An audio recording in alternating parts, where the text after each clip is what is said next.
the inauguration to the joint houses of Congress. It isn't yet a State of the Union speech, it's an address to a joint session. And he's going to say a lot tonight, laying out his programme, and perhaps we'll get some assessment from him as to how he's done in the first 40 days as the 45th President of the USA. But there were some hints. Earlier on today, he was interviewed on Fox and Friends this morning. This is what he said. I think in terms of effort, which means something, but I give myself an A+. Okay, effort, but that's, results are more important. In terms of messaging, I would give myself a C or a C+. Why? So my messaging isn't good. When I see a story about Donald Trump didn't fill hundreds and hundreds of jobs, it's because in many cases we don't want to fill those jobs. You have 600 open jobs, though, that you can appoint. What's going on? Well, a lot of those jobs I don't want to appoint because they're unnecessary to have. We have so many people in government. Even me, I look at some of the jobs, and it's people over people over people. I say, what do all these people do? You don't need all those jobs. Now, they'll be filled. You're cutting. Well, those slots are not going to be... It's funny. That's what I mean about messaging. You have to fill hundreds of jobs. No idea that you didn't want to fill them. Oh, many of those jobs I don't want to fill. I say, isn't that a good thing? That's not a bad thing. That's a good thing. We're running a very good, efficient government. Now, in terms of achievement, I think I'd give myself an A, because I think I've done great things, but I don't think I and my people, I don't think we've explained it well enough to the American public. I think I get an A in terms of what I've actually done, but in terms of messaging, I'd give myself a C or a C+. All right, how are you going to change that then? Well, maybe I change it during the speech. Well, there we are. That is the prelude to what's to come later. He gives himself an A or an A+ for effort. I tell you what, I can certainly confirm that. He has a work rate that is simply unbelievable. But he marks himself down in terms of messaging. Now, this, of course, partly is to do with his ongoing row with the media, in particular CNN, and his accusation that they put out fake news. By the way, interestingly, the BBC is in the same category, and I don't know whether you saw the big press conference last week, but he'd attacked CNN, and John Sopel from the BBC put his hand up, started asking a question, and Trump said, which organisation are you from? And John Sopel said, the BBC. He said, oh, that's another beauty.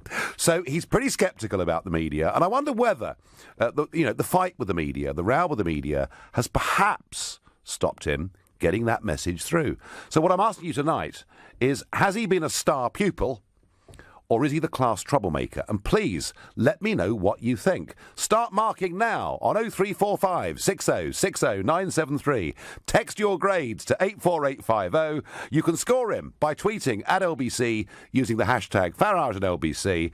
And you can look at LBC's Facebook page where you can watch this show live. And I'm going to go to James in Hull. How is Donald Trump doing? What grade would you give him? I'd give him a solid A for effort, but when it comes down to the media, it's got to be a C or a D, I'm afraid. Well, so you're agreeing with him. I mean, he himself, actually, today was being quite self-deprecatory, wasn't he, by marking himself down. What's he getting wrong, James? To be honest with you, I think it's not necessarily the way he's acting among himself. I think it's more... the issue resolves more with the people he's dealing with rather than the way he's dealing with them. He's come to a point where he's saying to CNN, I don't trust you. CNN are not doing any kind of response or any kind of backing down. So I think there's going to have to be a point where everyone's going to have to cool it and actually come together at some point. Because it's going to get worse. If the guy wants to run again in 2020, it's not going to happen if this carries on. Well, James, I tell you, I can remember back in this country in the sort of late 1980s when the Thatcher government was literally at war with the BBC, and Norman Tebbit was the sort of pugilist-in-chief taking on the BBC, accusing them of bias. So it's not unknown for governments to have fights with traditional media. I think the difference, James, is this. I think that Trump feels that he can have a fight with traditional mainstream broadcasters because in America he's got talk radio, which is absolutely massive in every single state and still growing. But he's also got Facebook and Twitter and everything else. And the last time I looked, Trump had 16 million followers on Twitter, which means his messages go round the back of traditional media. So perhaps, James, having a punch-up with CNN and the others doesn't matter quite as much as it would have done 10 years ago. The thing with the Twitter and that is you come down to a point where you're actually reading articles written about tweets he's made. I mean, it's quite pathetic in that regard. So, I mean, the news source is actually Twitter's. It's actually Twitter at this point. It's absolutely madness. I've never seen anyone like this. It's to the point where people are responding to tweets by writing articles. No, James, no one's ever seen anything like this. That's the point about the Trump presidency. I guess it's why the whole world is so fascinated. And, you know, anybody that advises the president that he should give up tweeting at 2 o'clock in the morning or whatever time he does it, they're wasting their time. He's a 70-year-old self-made man. He's done everything his way, and he's not going to change now. James, thank you. James making the point that Trump isn't getting it right, in his view, with the media. I wonder what Will from Evesham thinks. How is the Donald doing? Well, I think he's got to have an F for fake news, isn't he? Because, I mean, you know, I think he sums it up himself. I mean, he doesn't... When he dismisses the kind of mainstream media, well, he doesn't mind having his biased right-wing sources, whether it's Breitbart or Fox News, his friendly sources. Anybody who kind of challenges him when he comes out with his, you know, total rubbish on many issues. You know, look at his comment about Sweden, you know, and you followed that up with some more rubbish as well, didn't you? I mean, it was actually embarrassing at one point where you got a commentator on Fox News talking on behalf of Sweden, the Swedish government, saying we don't know who this chap is. Yeah, and that's the problem with Donald Trump.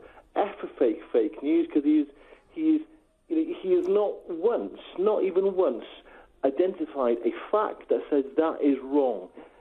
Clearly, there's many facts he said was wrong. Well. I mean, Will. He was elected. I mean, when he was talking about the people who his inauguration. I mean, he started off with a complete lie, didn't he? Did he get Sweden wrong, Will? Well, you could say that specifically by saying, look what happened in Sweden yesterday, he was wrong. But was he right in terms of his direction of travel? Was he right that there's been a dramatic change in Sweden over the course of the last few years, with rape increasing by 1,600%? He was right about that, wasn't he? Actually, no. I think you just need to check your facts there, Nigel. There's been a decline, actually. There's a technical way in terms of the way Sweden measure their rate before, or in terms of their sex. No, I'm sorry. Why don't you check? Well, let me tell you, Will. I used to do business in Sweden in the 1990s. It was the most relaxed, laid-back place. I've been to all those big Swedish cities, and crime didn't even register with me as being a problem. There has been an issue there. So, Will, you think that Trump has a problem with the truth. You say that he lines up with Breitbart and Fox, but Will, let me tell you, Tony Blair had his friends in the press. David Cameron had his friends in the press. Kind of, isn't that the way things work? But Will, what would you give him for effort? What? Neither of those characters. I mean, George W. Bush. I mean, he had his friends in the press, but as he said only this morning, what they didn't do was attack the idea of a fundamental free press. To have a president of the United States attacking the free press, which is a cornerstone of any democracy. That's appalling. Well, if the traditional free press displayed a bit more neutrality, rather than putting themselves as the opposition, perhaps there'd be less of it. Well, I understand your point of view. I just get a feeling that the world's changed a bit. Your text, hello Nigel, I grade Donald J. Trump A***. That's from Anna Young from Swiss Cottage. A tweet, I would give Trump an F grade for fossil. Fool. That comes from Jakey, so a few emotions coming in here. Give him an F for fake news. He makes up his homework and doesn't research his sources. I'll give Trump an A* if he blows the lid on the Bilderberg Group, Nigel. Had he mentioned anything like this to you in your meeting, Sean from Bicester? I'm not telling any of you what he said in his meetings to me. What I am telling you is he's working very, very hard, and he is determined that he's going to put the platform upon which he was elected into practice. Jim from Hounslow, is Trump the star pupil or is he the class troublemaker? Hi, Nigel. I just want to say I think he's an A-star guy. I just want to say as well, thank you for doing everything you did for our country. Much appreciated. Without you, would be much more trouble. Well, Jim, that's fine. So is Trump A-star for effort? But I mean, what about this issue that perhaps his fight with the media means he's not necessarily getting his messages through? Well, I think he's got a problem with the media, but he's flagged up with all the fake news, and there's so much fake news around these days, so much biased media. They're not interested in doing their job of delivering a fair assessment of the situation. They just print the press releases they're told to by the government or the department. They're talking about. So from that point of view, he's doing a great job fighting government corruption. No one's mentioned it, but he's the only person who's banned government employees from taking contracts within their speciality for 5 years after. Yes, he has. He has. This is part, Jim, of him draining the swamp, isn't it? And I have to say, I think he does deserve plaudits for doing that. I absolutely agree with that. Absolutely. And also, he's actually delivering results. I mean, every other politician talks about how much money they're going to spend of our money and how much money they're going to take from us. Yep. They never tell us what they're actually going to do with it, or if they do, they never produces anything. And he's actually talking about things he actually does that are of benefit to the country or his country. Well, Jim, thank you. Thank you for those points. And interestingly, I thought, when he was said, well, there are 600 posts you haven't filled, Mr. Trump. Well, I'm not going to fill them all. There are too many overpaid people in government. I have to say, I find that really rather refreshing. He's 40 days in to the presidency. He's giving a big speech later on today to the joint houses of Congress. And he, earlier on today, marked himself and said he gives himself an A for effort, but just a C for communications. And I just wonder, tomorrow being the start of Lent, whether perhaps Trump should give up attacking the traditional mainstream media in the way that he does. If he did that, would he get his message across better? Or are they enemies of the people, as he called them just a few days ago? Is it that is stopping him getting his message out? And your Facebook messages, Sean Crawford says, Trump is only doing what he said he was going to do all along. Hear, Sean, I agree with that, and he will go on doing that. Whether you like it or not, he'll go on doing that. Jethro says on Facebook, Trump will be the best USA president in history. Do your research and see his 100-day plan. Interesting. Now, I've got Jamie from Leicester, who is 17 years old. What is your view, Jamie, of Donald J. Trump? Grade him from A to F, please. Well, hello there, Nige. I would put him personally a D-. Right. He's not been the most awful president he could have been. I respect the fact that he's stuck to his promises, even if they're things I disagree with. But he's done a number of things that I just cannot stand. So, for example, he's been a hypocrite in multiple senses, slamming leaks against him when he applauded them against Hillary. He has cracked down on countries which he has no reason to crack down to, countries where almost no one has committed terrorist attacks against the US. He has also repealed the Endangered Species Act for virtually no reason other to save money, which he's now spending in a gross amount on the military. And he's done a whole range of things and just not acted in a presidential way at all. But, Jamie, what's interesting is there are tens of thousands of jobs every month coming back into America. Surely that's a good thing, isn't it? Well, given the fact that the US is the biggest economy in the world and has some 350 million people, 10,000 jobs a week is really a normal number you would expect. Maybe that would be a big number if you're talking about a country like Belgium or Liechtenstein. But the US, that is just not a particularly large amount. Well, Jamie, there are some people who would say that as many as 300,000 jobs have come back into America since November the 8th because he's the president and he's going to be on the side of business and make their lives a bit easier. Now, I can't... Well, that's a direct contradiction then, because during the election, your side, the Trump side, was saying, big business is for Hillary, big business is for the Democrats. But now you're saying that big business is going to the US because of Trump. No, here's the difference, Jamie. No legislation whatsoever to do so. Jamie, here's the difference. There is a difference between the big corporates, which in America and the European Union seem almost to own government these days and write their own rules for their industries. And what Trump is saying is he's on the side of the small and medium-sized business. He's going to massively reduce business legislation. And in terms of energy, for manufacturers, he's going to bring down the price of energy. And the Green Brigade don't like it very much. But the only way he's bringing down energy prices is by cracking down on green energy and bringing us back into coal, bringing us back into oil and natural gas, which, as efficient as they may be and as cheap as they may be, in the long term, that's just going to create more fossil fuels. And as good as that may be for business, it's not good for the country. Jamie, do you think, is there anything Trump could do that would change your mind? Well, I did say just after he elected, maybe I'll give him a chance. but I've been impressed with very little he's done so far. The only thing I can think of, which I approve of, is the fact that the TTP is now dead, although even then it was dead for months afterwards because of hard work of left-wing campaigners, not Trump, who merely just rubber-stamped what they had already done. Well, he's also got rid of the Trans-Pacific deal as well, hasn't he? Well, that as well, but again, that was due to campaigners and their work, not specifically just him. And Jamie, Jamie, just one last question for you. You know, amongst your contemporaries at school or college, I mean, do they all think like you about Trump? Well, I mean, I can't say there's a huge amount of political interest, which is sad. I do know one or two people who have these crazy views about Trump, that there's going to be some nuclear war with China, and even I can criticise some of the ridiculous things they say. But most of them have a negative view of Trump, and of course, I can't exactly criticise. Well, Jamie, as somebody who's a bit older than you, I will just say this to you: whether you like or don't like what he's done, and your views are clear, the one thing I find really refreshing is that he's got an absolute commitment.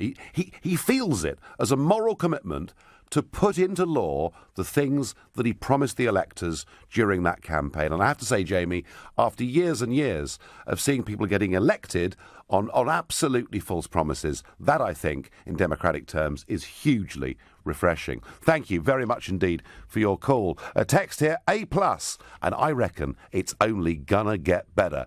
The press gets an F for unnecessarily battering him.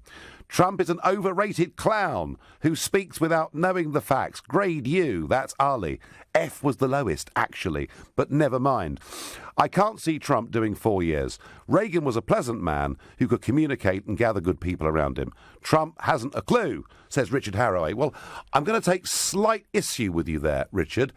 If you look at the people that Trump has been appointing, you know, part of his top team, the thing that is fascinating is hardly any of them have ever been in elected politics. They're not the sort of dullards that we're used to seeing in Brussels and in Westminster. These are people who've risen to the rank of general in the Marine Corps, in the Army. They're people who've risen to the top in business. Some of them are entrepreneurs, some of them who've done it through big companies. And I have to say, if you look at the general level of expertise and success he's built around him, I think it's unprecedented in modern times. I wonder what Sarah in Hackney makes of Donald J. Trump. Hello? Hello. What does he get? What grade does he get, Sarah? I think he gets F. He gets F, does he? Right. OK. What, for achievement, yeah?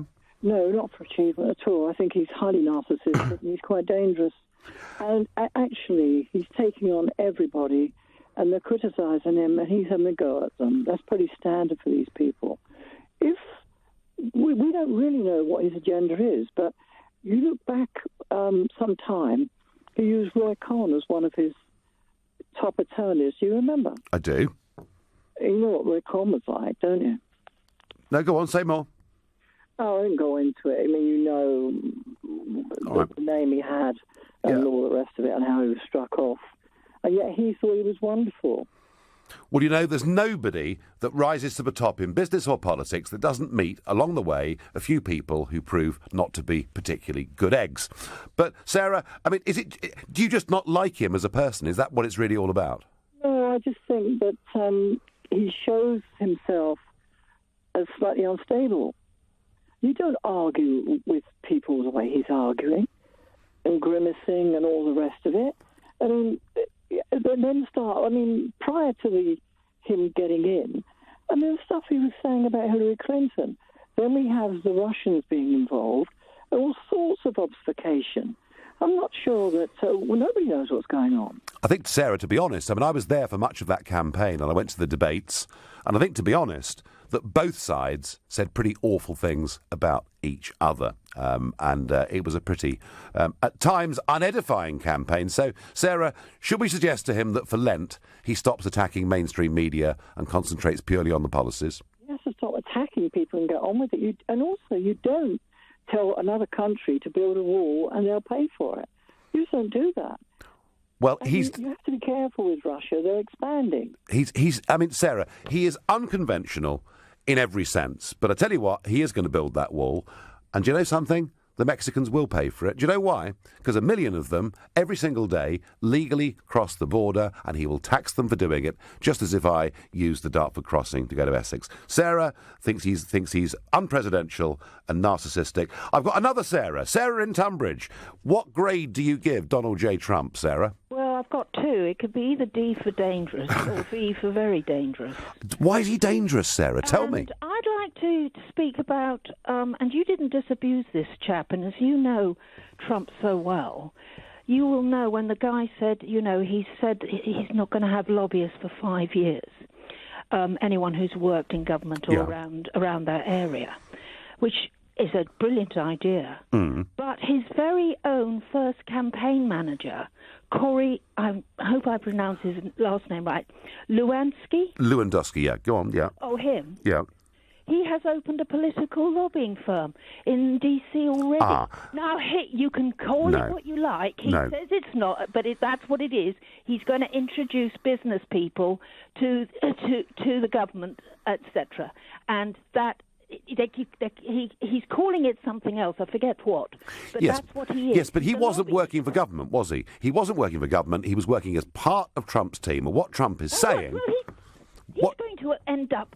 He has an amazing influence, which is what I presume Trump was trying to get away from with having lobbyists. He is just like all the rest. Apart from being a liar and everything else, you said he's unconventional. He is. For a bully, he's very typical.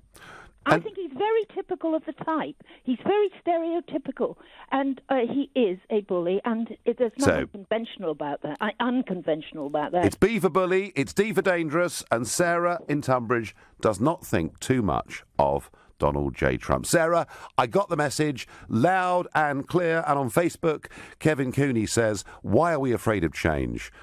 Give us a C-, Nigel. He is a refreshing change. Well, look, he marked himself down, didn't he? He said himself he's not getting his messages out there. He's promising something spectacular is going to happen with his speech to Joint Congress tonight. He's promising us that it's gonna be great. It's the big Trump speech tonight to the Joint Houses of Congress, and he's been assessing his own performance in his first 40 days as president, giving himself an A star for effort, but only a C for communication. And we're saying, are these persistent fights with the media, the mainstream media, are they actually stopping him getting his messages out?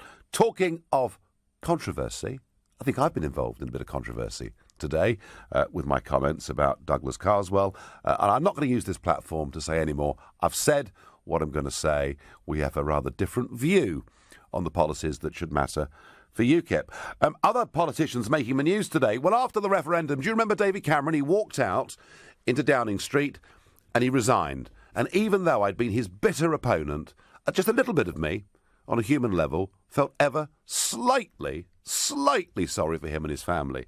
But the bloke next door, the bloke in number 11, Osborne, didn't even have the guts to leave by the front door. He snuck out the back door. And I said I hope we'd never see his pasty face again in public life. But just like John Major yesterday, he's popped up and he's warned us against leaving the European Union without a trade deal. Please be quiet. Get thee gone. We don't want to know. You lost. The war is over. And on a slightly lighter note, it is Lent starting tomorrow, and Theresa May is giving up crisps for Lent. She's confessed that salt and vinegar is her favourite flavour. It's mine, actually. And she's going to give them up for Lent. What are you going to give up for Lent? Well, I've decided to do really something quite big this year. And it's not going to be easy, but I'm giving up sweets for Lent. I haven't eaten one for years, so we'll be fine.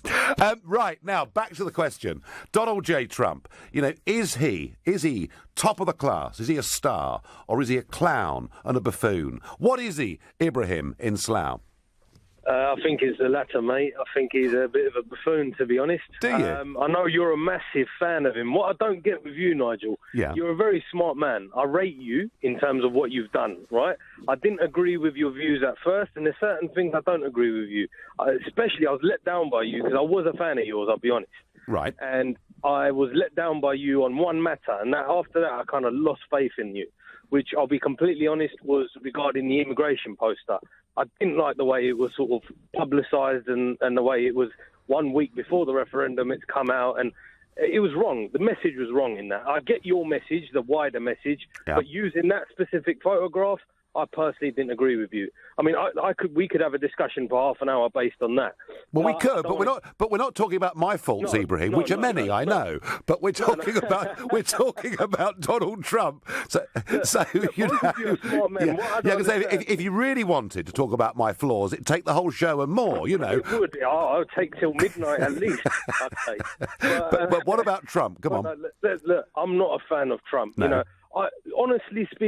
Completely honestly speaking, he's a very good, smart businessman. He knows what he's bloody doing, and he knows how to get people's votes. He knows how to do that. He's a businessman. At the end of the day, yes, people have needed a change, and I agree. Yes. We've had the same old faces, policies, a couple of different policies here and there, but nevertheless, it's been the same. And people have thought, right, enough's enough. You know, it's coming to this point. We need a change. And that's why people like him appeal to people. The wider audience, and he's cast, votes from people that America literally ignored. Yes. Oh, yes. In far Texas, etc. Yeah. The left behinds, Ibrahim. Left untouched. The left behinds. The left behinds in the Midwest and elsewhere, and he targeted that vote, and that's why he won. But Ibrahim, surely one good thing, Ibrahim, is that he actually likes our country and wants our countries to get closer. Isn't that a good thing? No. That is a good thing. I agree with that. It is a good thing having it close. But what I don't agree with, Nigel, is we've always... I rate, the country I live in, and I love it. I completely, I adore it. And I wouldn't want to live elsewhere. The only thing is, we don't need to be America's puppet. And for the past... I'm not saying we are. No. We have shown in the past, Tony Blair and many other cases, that we are your puppet, America. We're your poodle. Anything you do, we'll nod our heads to if that's what's needed. That I don't agree with. We don't need to do that. We should be proud of our own our own country, our own laws, our own measures, and we should have our own headway on Ibrahim, actually, we've been Brussels' puppet for 40 years because they've been making 75% of our laws. You're right on foreign policy. When they said jump, Tony Blair did ask too high, and no one's proposing that. And I'm not proposing we leave the European Union to become the 51st state of the USA, but I do think that a good, close relationship with them, and indeed many other parts, Ibrahim, of the English-speaking world, puts us in it. Nigel? Go on then. One question. Go on then. This is going to be a hard one, isn't it? Carefully. Yeah, please answer it's a simple question. Okay. But answer it very, very carefully. Okay. Please. What I want to ask you is, do you genuinely, hand on heart, believe there's no one in America that can do a better job than Trump? Well, I tell you what I believe, absolutely hand on heart, Ibrahim, is that Donald J. Trump will do a damn sight better job than Hillary Clinton ever would have done. And I think he will shake up the government in the country. I think he will deregulate and give men and women the chance to get their small businesses off the ground. And I think he will bring back, over his term, huge numbers of jobs to those left behind people in the Midwest. And Ibrahim, no one's perfect, but I tell you what, this man, he didn't need to do this, did he? He's a very wealthy 70-year-old man. He's done it out of a sense of duty. And I accept that he's unconventional, and I accept that sometimes, he might misquote something a little bit, but I do believe he's absolutely sincere and genuine in his call. But Ibrahim, great call. Thank you. Your text messages coming in. Where did you get this phony information that thousands of work is coming to America? Trump is a bully, uneducated, vulgar man. I'm sorry for America. Hillary was the right candidate. It's a pity she lost. Again, I'd say the same as I just said to George Osborne. The war is over. Evening, Nigel. I find Trump a tremendous breath of fresh air for the Western world. What a change for an elected leader to actually carry out his electoral promises. 2017 will be a great historical year. President Trump should refrain from tweeting. It's a persistently narcissistic way of publicising himself and undermines himself, seemingly makes him looking less mature and credible as a world leader. Mark from Putney. Mark, he's not going to stop tweeting, right? This is how he does it. It may be unconventional. He's not changing. We're going to get a more international view. No American callers yet. Why not? We know there are people in the States listening to this show. I'd love to hear from them. But we're going to Sebastian in Bern in Switzerland. Good evening, Sebastian. Good evening, Mr. Farage, and nice talking to you. So what grades does he get from you, Sebastian? Okay, like you said, I think that an A is perfect. A+ even, if you want. Because I'm a Trump supporter. Yeah. I also think that he can continue tweeting, but he should stop tweeting about media and stuff. He just should ignore them. Because as long as you give some response to somebody, may it be negative or positive, you will always get back response. So, Sebastian, you're sort of agreeing with the proposition I put out at the top of this programme, that perhaps this sort of pitch battle that is going on between him and CNN and the BBC, perhaps he's taken that a bit too far, yeah? Yes, exactly. Because ignoring is the best thing, also in personal life. You just ignore the stuff and people will get off you. Yeah. But other than that, you think he's got the right agenda, he's doing the right thing? Yes, absolutely. I think also that people, they lack common sense, People come up with stories that what he did when he was a businessman, he was buying Samsung TVs for his hotels, and now he wants job backs in America. People, they lack common sense. That's the main issue. OK, Sebastian, thank you very much indeed. I wonder what Shahid in Hemel Hempstead think. What mark do you give this president, Shahid?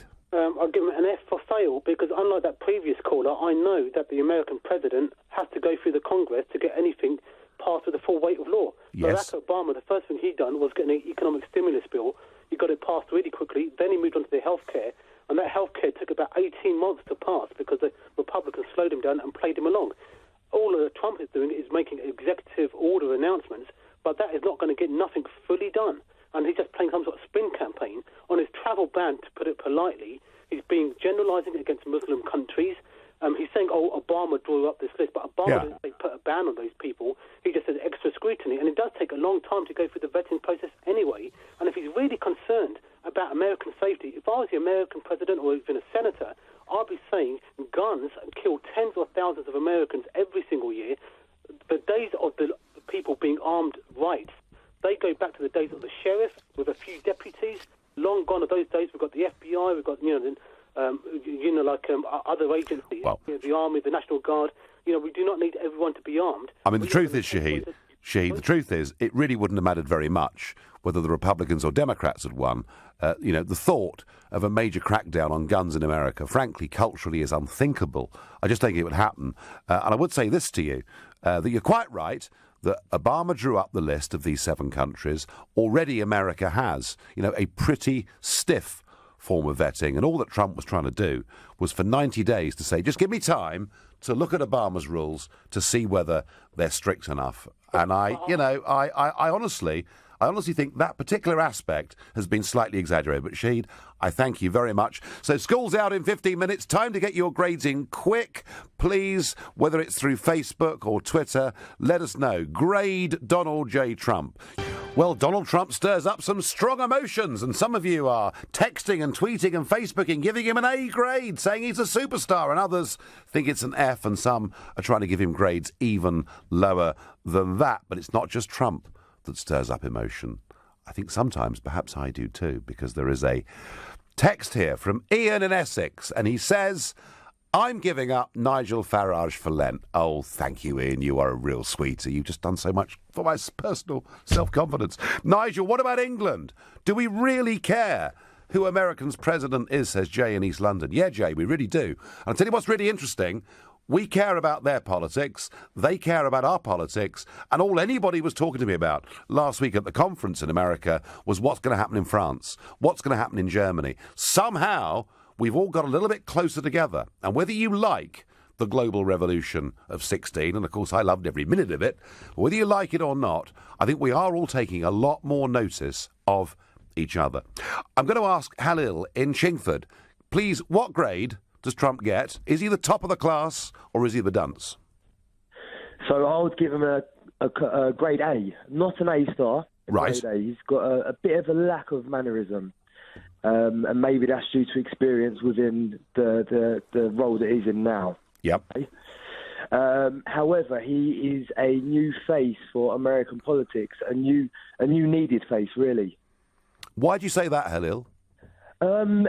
He's someone that was not a politician from his life roles, from his life experiences. He's coming in with a new kind of idea. He wants to shake up Washington, yep, stop all the corruption, which I think America is renowned for at the moment. You've got a lot of hate all across the world against America just because of their, of what they do in their conspiracy and their elite in their government. I think he's going to shake it up. He's promising good things for America. He's bringing jobs back. And there's one point I need to make about the mass media, and they constantly demonise him throughout the whole campaign. Even though he's in the presidency now, they're still demonising him. A lot of the mass media are throwing all their time at him. And at the end of the day, he's going to do good things for America. They're not. All they've done is promote propaganda, brainwashing people. So he's got a fair point then, Halil, yeah?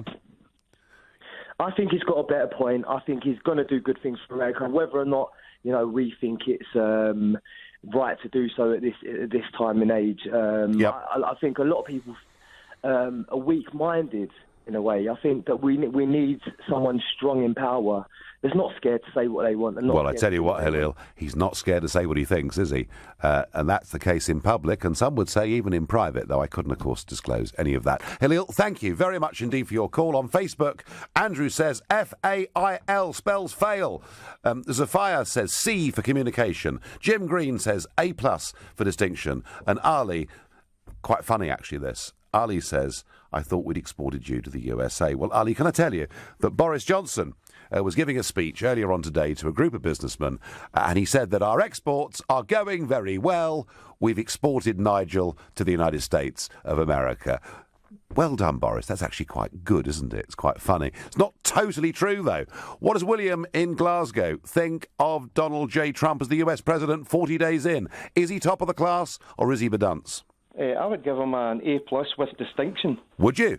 I think he's the greatest thing that America's had, and in time, the silent majority.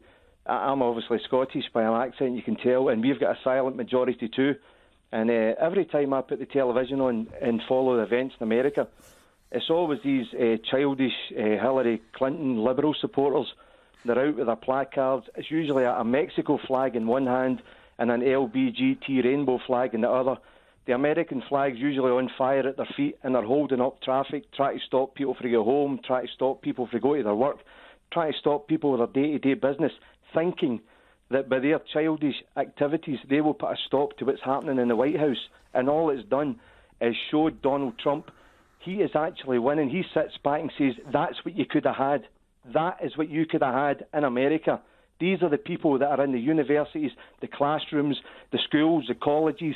This is the mentality that America's had for so long. And Donald Trump comes along and says no more. And the silent majority, the same in Scotland, never get their voice heard. Never get their voice heard. So do you admire William? I mean, is it his courage in fighting the establishment? I mean, is that the sort of thing that you really admire about him? There's so many people in America who thinks like Trump, wants to be like Trump, but he's the only man that actually stood up, put his businesses aside and took up the mantle. Like yourself, I went and then says, look, I'll do this crusade. I'll take the spittle and the hatred through the left, because you don't get it through the right. If Hillary Clinton had been elected, we would not have been on the street rioting. No.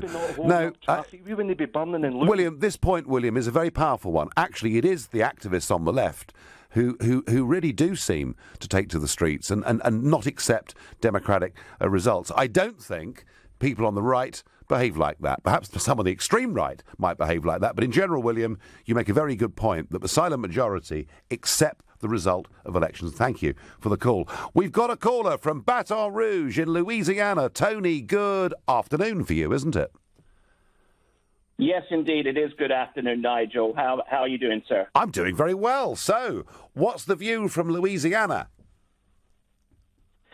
The view from Louisiana, it's a kind of a wait-and-see approach, you know. I mean, as you probably know, and as you probably covered the election, Louisiana itself, as a state in its entirety, was a red state, but Baton Rouge itself, East Baton Rouge and around that area, was definitely true blue. Right, just Tony, 1 second, just to explain to listeners that in America, the right party is red and the left party, the Democrats, is blue. It's the other way round, Tony, for people here. Just wanted to explain that to them. Indeed. I'm just trying to use the vernacular over here to give you an idea of the people and how their views kind of transpire. Because the majority of the state of Louisiana went for Trump. The people in my particular area here went for Hillary Clinton. And has he, Tony, tell me, I mean, do you think that this all-out war with CNN and the mainstream media, do you think that's obscuring his other messages from getting through? Oh, absolutely. Absolutely. I mean, he rates himself as a C in terms of communicating his message, but there are only so many outlets in where you can actually convey a message to the grand populace of the United States, and if those avenues of message are blocked and are obscuring that, then you're going to have some problems along the way. Yeah, I mean, that's a possibility. The other possibility is that maybe he's spending a bit too much time fighting the same battle over and over and over when there is actually a heck of a lot to do as President of the USA, and he's got to get Congress on side to get legislation through. Maybe he's got dragged a little bit, Tony, into a blind alley here.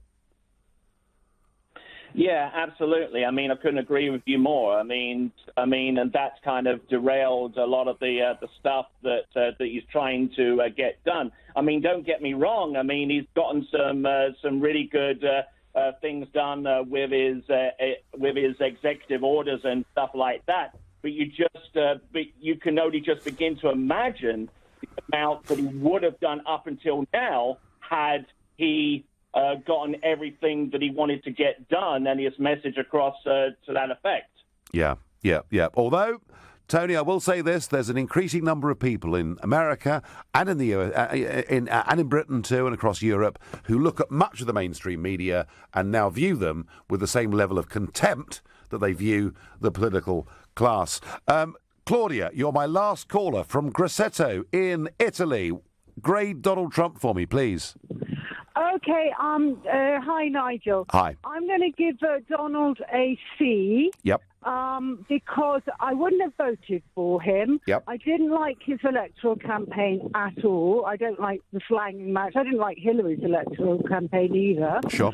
But I do sometimes I like what Donald says, although I think he talks in a very simplistic manner.